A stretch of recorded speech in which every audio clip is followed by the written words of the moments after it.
What up folks, Smalls here, and I want us to talk about turning up with a chronic illness, specifically sickle cell disease, even though this probably applies to a bunch of different chronic illnesses.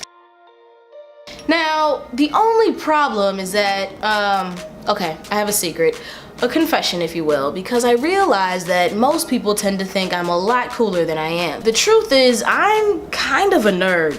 Like a bit of a square and a whole lot of geek.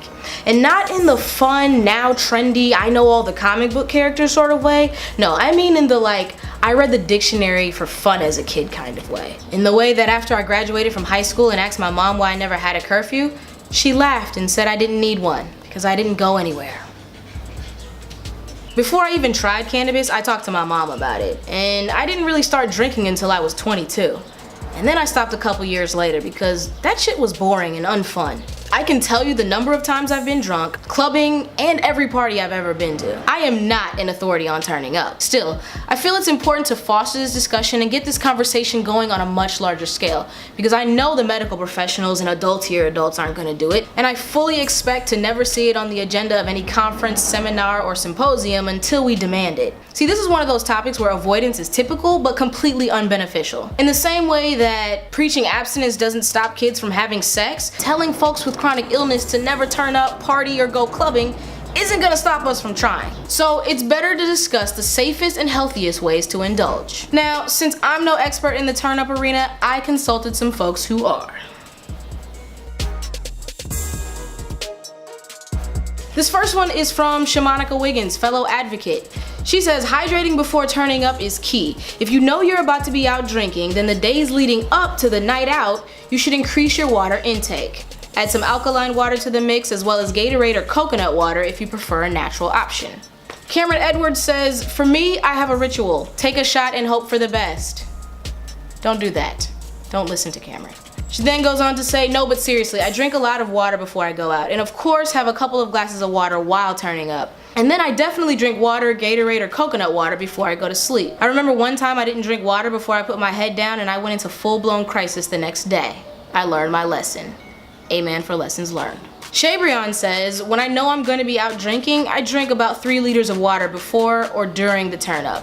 Also, I smoke weed to prevent the pain from coming along while I'm in the midst of drinking. That's smart. I try to take extra chlorophyll pills and turmeric earlier that day. Above all things, I listen to my body and I don't wear anything constricting or revealing that will cause pain as well. Best thing to do is consume edibles, but not too much because it will catch you slipping otherwise. True. Other than that, I would say for sure listen to your body and don't press the limit on drinks. If you're too tired, don't be afraid to lay down and rest.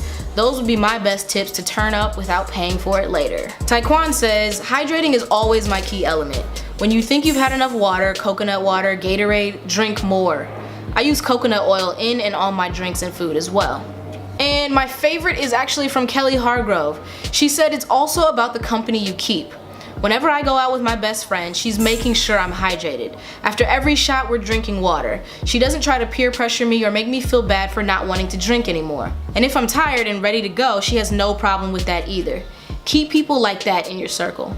The ones who are the opposite or don't really think about your well-being because they're having too much fun are the ones who won't be in the ER with you, helping you out when you go into a crisis. Amen. I cannot emphasize that one enough. This past weekend, I got to go to a sickle cell education seminar in Central California, and it was my first time in a long time, maybe the first time in my adulthood, that I got to hang out with other sickle cell warriors and just socialize and have fun.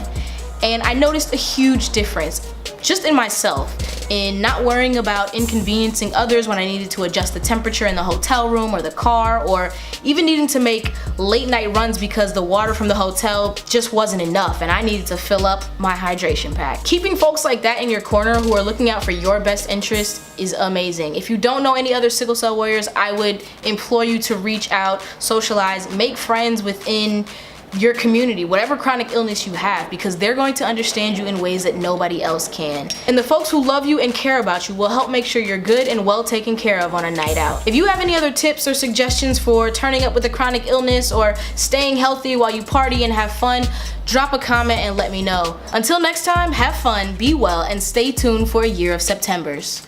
Peace. Doug.